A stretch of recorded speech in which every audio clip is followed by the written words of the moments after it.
Good evening and welcome to another episode of the Power Half Hour Unstoppable Business Owner. And I'm your host, Dorothy O'Dell, for this evening. I have the distinct pleasure of bringing Jen Fredrick to the show. Welcome, Jen. Thank you, Dorothy. You're absolutely welcome. And we're so glad you're here. Jen has an amazing overcoming story to get her to her business. So I can't wait for you to hear it. So Jen, tell us a little bit about who you are and a little bit about your story. Oh, thank you so much. It's so funny to hear people say it's such an incredible story because to me it's normal because I've been living it for so long. But way back in the day when I was a teenager, I had chronic kidney disease, which ended up with me needing a kidney transplant at 15 years old. And so my journey started then. Resilient from 15. Well, no, I think I just thought I was immortal at 15. It's like, yeah, you guys know how to fix this? Okay, take care of it. Let's get on with this show. Like, let's go. Right. Yeah, I mean, people would always refer to me as resilient. And then as I had that kidney for 18 years and I got to experience all of those milestones that come with young adulthood, you know, graduating high school and college and meeting my husband, buying a house. We adopted a beautiful baby girl. And then my kidney petered out. So it served me so well. And in 2012, it was like, see ya, I'm done. Wow. And so did you have another kidney transplant at that time? I sure did. So my first transplant was so graciously donated to me by my dad. And my second transplant was donated to me by my brother's fraternal twin brother. Sorry, my husband's fraternal twin brother. Let's go with that. That's the right answer.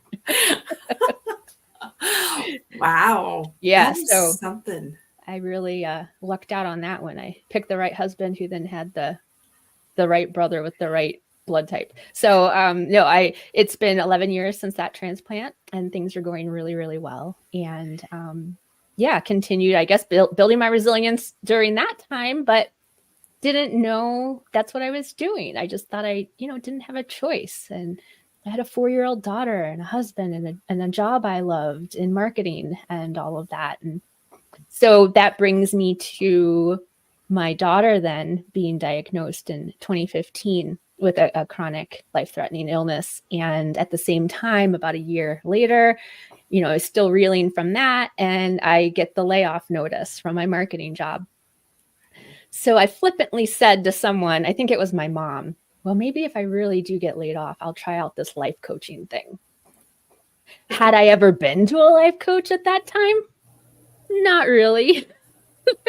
But someone once told me in high school I'd be a good life coach. So I did some digging and really started looking at certification, and I was laid off and I started certification and I thought I was doing it for my career. It turns out I was doing it for me. And then my career. That's usually how it goes. We usually find things when we need it for ourselves, and then we go through these things so that we can help other people. That's been my experience. I don't know about you. I completely agree. And I have been coaching, general, personal, and professional development for the last 7 years. And now I'm really honing in on my purpose and passion of sharing the message of resilience, and even more so prosilience or proactive resilience, so that we can face life's challenges. We can prepare for that before we're even meeting the challenge. So I'm Jen Fredrick's prosilience coach. I love that. Absolutely love that. And how's your daughter doing now? She's doing well. We're still managing her illness. She actually was diagnosed with a low-grade brain tumor. So it's one that, this sounds really weird. We were grateful for that diagnosis because it's one that we can manage with different treatments, and it's not one that would take her from us right away, like a lot of people experience with childhood brain tumors. So we're grateful for that. And, we follow the protocols. and we work on living day to day and enjoying the things that we want to enjoy day to day, which is one thing that I learned about when I was becoming certified as a life coach. And one thing I really, really honed in on is that why am I working so hard to heal myself or support her in healing if I'm not going to enjoy life, if we're not going to enjoy life? And so it reminds me of a quote, and I was going to look this up. I forget who said it, but Harukmi, I think. We can put it down somewhere later if someone's interested. But the idea that pain is inevitable, suffering is optional. Mm-hmm. And I choose not to suffer. I absolutely love that. And so would you say like your life experiences then have helped you within your coaching and helping other people, be resilient, and helping you fine tune your craft to the coach that you are today? Definitely. I definitely think so. I've coached a lot of different situations and people, and I have, coached those who are dealing with a difficult diagnosis or were in the throes of treatment for a difficult diagnosis. And I coach myself daily, and I coach my daughter daily. And I think one of the biggest aspects that I've learned about being a coach is the importance of mindfulness, or being where our feet are, Mm-hmm. and not looking too far ahead so that you don't get into the worry spirals and the anxiety and the chaos and the churning. And thankfully, keeping my priority and focus on that also translates into business. And then when I'm able to coach, I hear a lot that I am the calm. So people enjoy coming to sessions or workshops or whatever, because there's just a sense of calm and welcoming and understanding and acceptance for whatever they're going through and whatever they're feeling. Right. Wow. What an incredible story. And so I know you shared a lot there within your personal life, but Yeah. what 3 things would you say that you've had to overcome in business? Oh my gosh. Okay. Even going back into my marketing days, imposter syndrome. We hear a lot about that. And I'm serious. I worked in one company for 7 years and the next one for 7 years before I became a coach. But if I was going around to different offices, and this was like 5 years into my tenure there, I was going around to offices to collect something, have a signature, whatever, I would knock on the door and always introduce myself again. And they'd be like, yeah, I know who you are. But it was almost like I was waiting for someone to find me out, that I didn't know what I was doing, that I wasn't as good as at my job as I thought I was, which, I mean, I'm not bragging, but like I won awards for the job that I did. Yet I wasn't able to internalize that. Wow.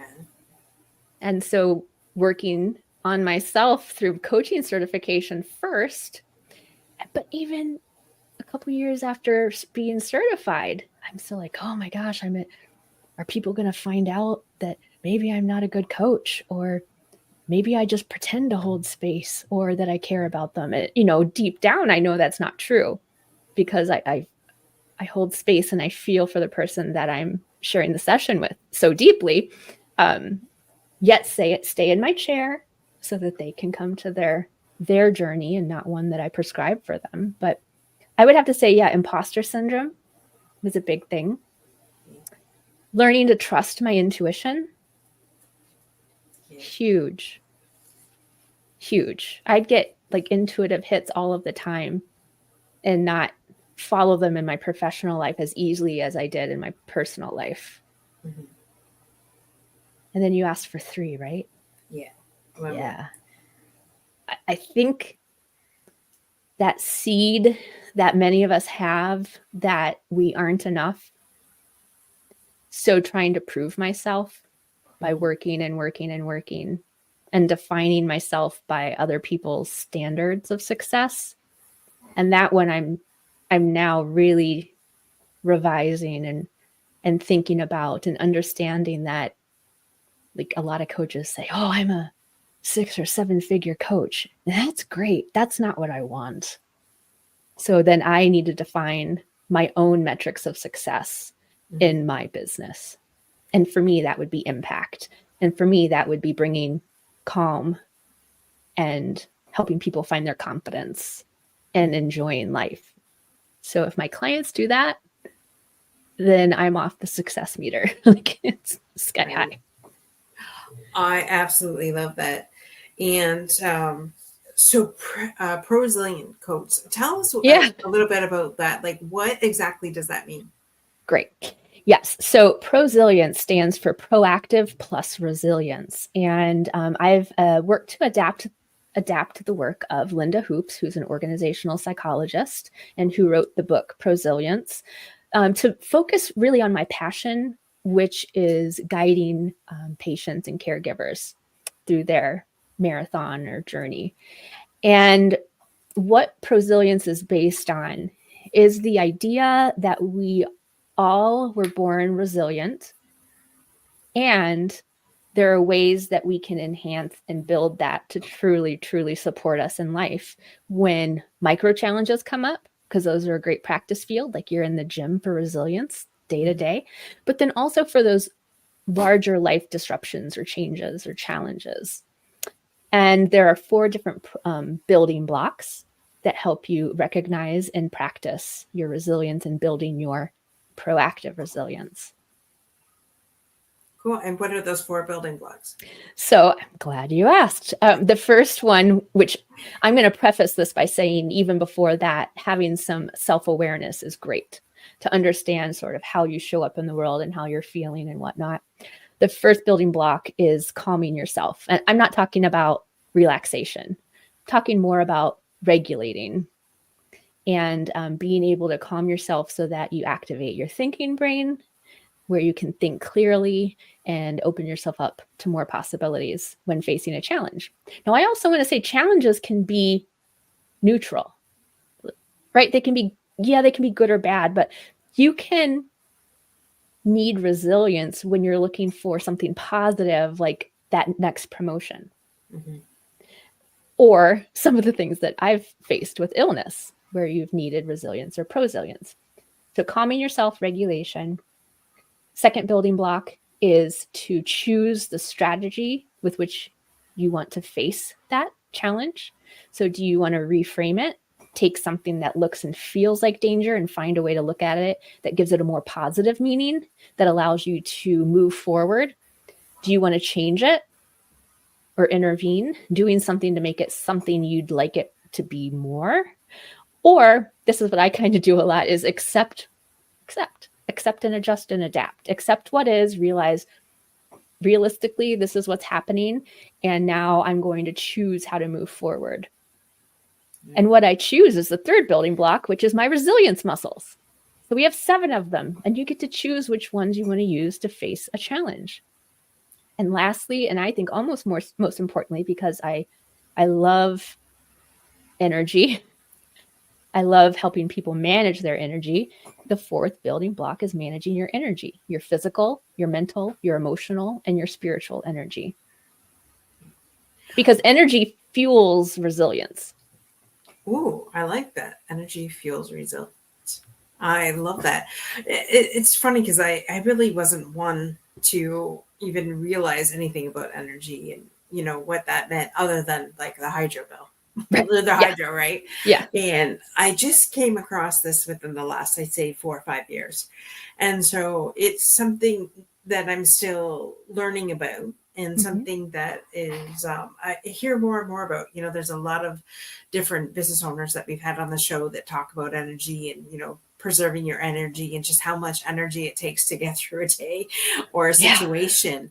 Yeah. And I never really, I thought of that because, like you said, I think it was in our pre-interview, you talked and you said, you just kept going. That was the only way. You said, you don't think of yourself as being resilient because that was just the way life was. And I totally can resonate with that. Mm-hmm. Living in a very chaotic home where lots of love, but it was like, chronic illnesses and things like that, and the chaos of that, and just really, that was like what life was, and I didn't know anything different, right? Right. And so, and it takes a lot of energy to be in that situation, right? And I didn't Right. even realize it. I mean, I'm sure you could tell the bags under my eyes from the years of being in those situations, and taking that back and taking a step back and saying, okay, wait a minute, time to take care of me, time to take care of the vessel, and have that downtime, and things like that. So what would you say to that person that comes to you and they're just so tired, and life has worn them down, and um, they don't know where to turn? What would you say to that person? Well, I think first I would work with them on self-awareness and identifying some of the challenges that might be draining them. Mm-hmm. And then I would work on some calming techniques with them so that they can regulate their central nervous system more, because that allows us to be open to new ideas and trying new things to move forward, more so than if we're in our fight or flight reflex. Mm-hmm. I think the biggest piece there would be looking at how can you manage your energy. Let's take a look and see where you're having the most energy leaks. And then let's step by step plug them. Is it physical energy? Something where you need to use your body to get things done and your physical energy is just gone. Okay, what are the habits that you can do differently or add that can help plug that physical energy leak? Mm-hmm. With mental, like if it's that thinking clearly and quickly, it's just not happening for you, there's a lot of fog, I would ask them to go back and do some more calming techniques to help them ground and center and really get focused. Emotional, being comfortable working with the difficult feelings, even the one of I am exhausted and I don't know where to turn.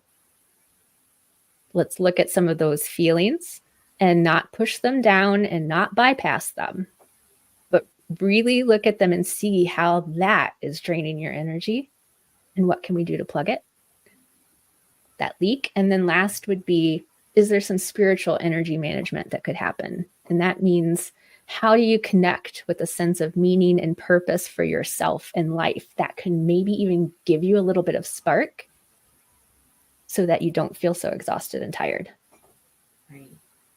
Who would you say is the number one client that you seek that comes to you? Me? Yes. You? No, honestly, it's those who just know that something, they just don't like the way life is going or feeling. A lot of times when that happens, we turn and look at external things that are making that happen. And it's very possible that that's what's happening. And the first thing I do is I invite them to remember that the only thing you can control is yourself and your response to life. And I think change in perspective has helped professionals that I've worked with, has helped business owners that I've worked with, chronic illness patients, young adults who are neurodivergent. And I've even worked with some kiddos to realize that they have more control over themselves than they might think. Love that. I love that you said the only one you can control is yourself. I think that has been the number one lesson over the last 10 years. We always think that it's somebody else's problem that triggers us, which very well could be. However, we can't control them. We can only control ourselves. How we act, how we think, how we feel. We can't control how they act, think, or feel. So even as parents, like I really wish I could, but I cannot. I can shepherd, but I can't control. That is okay. So that's hilarious. And I won't name names, but I have a friend that has several male children, and she is very very much, well, she's a doctor, so she's very much in the health food space. Yeah. And her children decided to walk to the dollar store with her permission, Uh-huh. and they come back with 4 boxes of cookies. Oh She my doesn't gosh. allow them to have sugar at home. They come back with hot chocolate and 4 boxes of cookies. By the time she got back from the grocery store, they had eaten already 2 boxes of cookies. To say that they were flying high on Oh my sugar gosh. is an understatement, because they're not, that's Yeah, not they're what not they're used used to it. to it. Um, she was so upset because, she's been training them that, sugar is like highly addictive, and Yeah. and she said to me, and it made so much sense, and I never even thought about it this way. She goes, if somebody was to say, okay, the kids had 4 boxes of heroin, then everybody would be okay and saying, yeah, you have every right to be upset with the children. But Right. because it's sugar, which acts like heroin in the body, but no one puts the 2 and 2 together Right. with that, everybody's, just calm down. And, she really had to center herself and really think, okay, yes, number one, it's their choice, even though they are her children. Mm-hmm. They're still at an impressionable age. So it's not like she doesn't have control over her children. Yeah. But she also very much wants them to make healthy choices for themselves, right? And to Mm-hmm. just guide, like you said, right? Parents are to guide and to help. And so it's funny that you said that, because it brought me to that story. And I I just like the way she said it, like I never even thought about that, because in our house we grew up with sugar. Oh, I mean, I it- love Coca-Cola. Like, not to drop brand names, but I just did. right. Like, I grew up with that. And now even trying to keep that back and not as prevalent in my own house, especially with our chronic illnesses, it's Yes. hard. I get you. I'm a Pepsi girl. I used to work for Oh PepsiCo no. back Oh in the day no. when I worked for Pizza Hut. We have to So end this right now. that is so funny. Yes, shout out to good old PepsiCo. Yeah. And so I get you, but then I've even limited that. Like if I Yeah. bet you, and I don't drink the sugar, I drink the diet. So Okay. I still, though, the aspartame isn't good for you. Right. So if maybe one every couple weeks, so it's not like I have a whole lot, but sometimes, Right. like when I want it, like I want Oh yeah. Yeah. it. I get ya.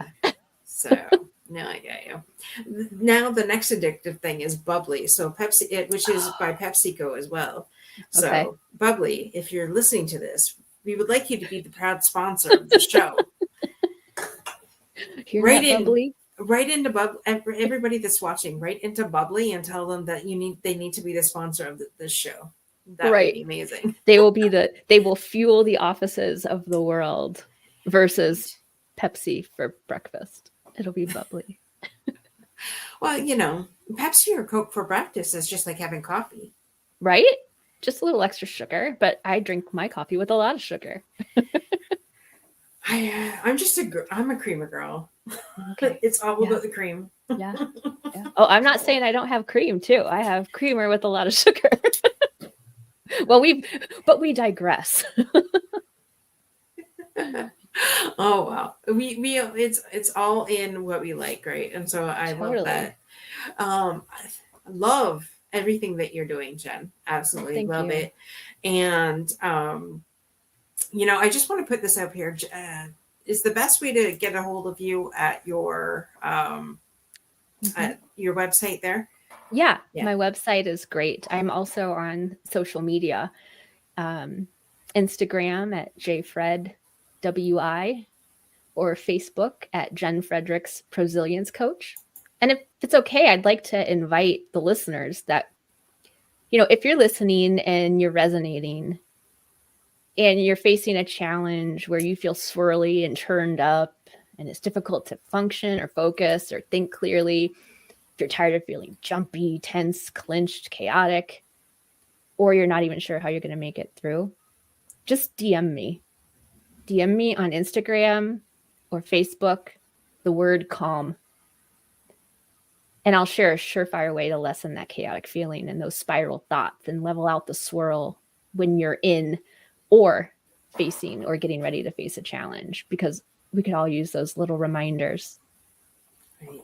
I love that. Thank you so much for doing that for our guests. I appreciate that. You're welcome. You know, especially in a chaotic world, we really have to stick together, and we really have to, you know, do things for, help out the world, right? And so I appreciate that.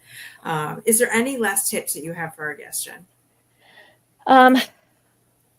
You know what? I just believe that you don't have to wait until things are better to live better. And I say that, and I always want to recognize, you know, even with my challenges, I want to recognize my privilege that, you know, I had a non-chaotic household. You know, I have a household. I have a roof over my head. So I'm saying that you don't have to wait until things are better to live better, knowing that there are those of us who have sort of the survival things taken care of, and now we're looking to experience life in a different, a better way, and it's possible. I love that. Thank you so much. Thank you so much, Jen, for being on the show, and thank you to our listeners for today. I just want to share today's sponsor of the show, so just one moment, please. Dorothy O'Dell here, founder of Unstoppable Overcomers Productions, where we have a whole host of media solutions for you, the small business owner. If you're tired of doing your own video and social media, we have the solutions for you. If you are somebody who would love your own podcast or your own Roku channel, we can help. We have 3 shows that we host and produce ourselves. Unstoppable Overcomers on Monday nights, the Power Half Hour Unstoppable Business Owner on Wednesday nights, and Mayday Moments for all our heroes, badgers, and warriors on Thursday nights. So we can definitely help you with all your media needs. And don't forget, guys, be unstoppable in all that you do, and check us out at www.unstoppableovercomers.com, or go to our YouTube channel, Unstoppable Overcomers, and our Roku channel, Unstoppable Overcomers. We look forward to serving you. There we go. So yes, it's hop on over to our Roku channel or our YouTube channel, subscribe, share with your people. The world needs hope, and that's what we bring: hope and impact, and helping our community, serving our community one person at a time. And don't forget, go check out Jen's website, prosilientcoach.com.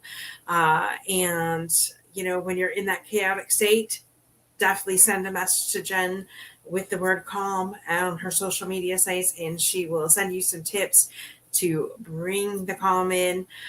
Jen, thanks again so much for being here and for sharing with us your business and your overcoming story. And can't wait to hear more about what happens within your business and your community in the next year or so. Thank you so much. It was a pleasure. Absolutely. All right, guys, don't forget, be unstoppable in all that you do, and see you same time, same channel next